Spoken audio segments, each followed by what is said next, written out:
আসসালামু আলাইকুম প্রিয় দর্শক, আশা করি সবাই ভালো আছেন। আজ আপনাদেরকে আমি দেখাবো আমার সরিষা ক্ষেতের কি অবস্থা। তা আপনি দেখতে পারতেছেন ভিডিও থেকে, হয়তো কিছু ধারণা নিতে পারতেছেন। আজকে আমার সরিষার বয়স হচ্ছে 1 মাস 10 দিন, অর্থাৎ 40 দিন বয়স হয়েছে। 40 দিনে মাশাআল্লাহ আলহামদুলিল্লাহ অনেক ভালো ফল দেখতে পাচ্ছেন। এই যে কত সুন্দর, এই দেখেন শাখা পোশাখা আরো ছাড়তেছে, এইটা এরকম। এবার ফসলটা কেমন জানি দুই রকম হয়ে গেছে, হয়তো দেখা যায়। এই দেখেন, এটা কিন্তু এখনো ফুল আসে নাই, আর এটা ফুল হয়ে গেছে।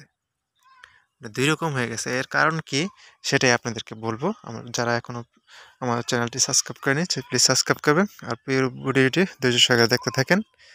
আমি বিস্তারিত বলবো কি কারণে আমার এইরকম হয়েছে, সেটা আপনাদেরকে শেয়ার করব। দেখেন, এটা এটা হওয়ার প্রধান কারণ হচ্ছে দুইটা কারণ ছিল।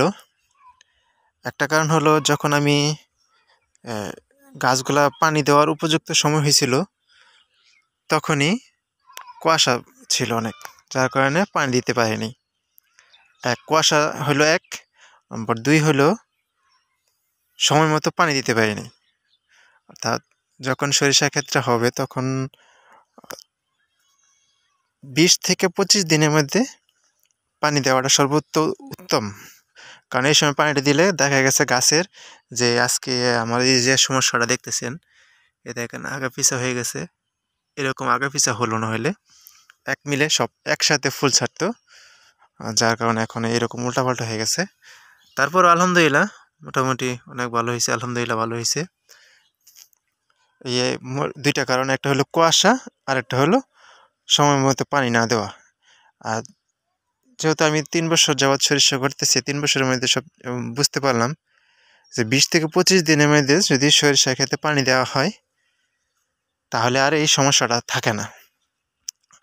আর সরিষা এই পানিটা দিলে দেখা গ্রোথটাও অনেক ভালো থাকে। মাটিটা দেখেন, আমার কিন্তু আজকে আমি সরিষা ক্ষেতে পানি দিছিলাম কত 28 না 29 দিন পরে দিছিলাম, যার কারণে আমার সরিষাটা এরকম হয়েছে। তবে মোটামুটি আলহামদুলিল্লাহ ভালো। তো যারা আমার চ্যানেলটা এখনো সাবস্ক্রাইব করেনি, প্লিজ সাবস্ক্রাইব করবেন। আর যারা পুরো ভিডিওটি ধৈর্য সহকারে দেখছেন, তারা হয়তো আমার সরিষা ক্ষেতে কী কারণে কী সমস্যাটা হয়, মানে কোন সময় পানিটা দিলে সঠিক রেজাল্ট পাওয়া যায়, সেটা হয়তো জানতে পারছেন। কারণ আমি বিগত 3 বছর যাবৎ সরিষা করতেছি, 3 বছরের মধ্যে আমি যেরকম বুঝতে পারলাম, আমি আগে যতবারই দিছি 18 থেকে 22 দিনের মধ্যে আমি পানি দিয়ে দিতাম। আর একবার দিছিলাম 25 দিনে পানিটা দিলে দেখা গেছে একটা ভাইরাস থাকে, ওই ভাইরাসটা হয় না। আর 25 দিনে পরে দিলে দেখা যায় আমার এর মতো সমস্যা হয়, মানে আকপিস হয়ে যায়। আর 24 থেকে 25 দিনের মধ্যে পানি দিলে দেখা গেছে কোনো ধরনের ভাইরাস থাকে না। আর আগে পানি দিলে ভাইরাস আক্রান্ত হয়, দেখা গেছে গোড়া পচা রোগের সমস্যা হয়। এই সমস্যাটা যদি 25 দিনের মধ্যে দেন, তাহলে সমস্যাটা থাকে না। আবার দেখা যায় সরিষাটা কিন্তু 1 দিন আর 2 দিনে অনেক তফাৎ হয়ে যায়, যার কারণে আমি মনে করি 24 থেকে 25 দিনের মধ্যে পানিটা দেওয়া উত্তম। আমি যেহেতু 29 দিন পানি দিয়েছিলাম, যার কারণে আমার এইরকম হয়েছে। 3 দিনে মনে অনেক কিছু ব্যবধান।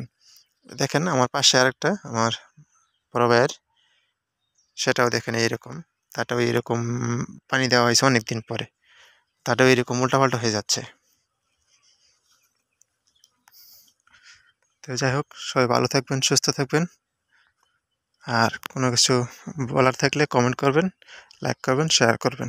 সবাইকে ধন্যবাদ। আসসালামু আলাইকুম।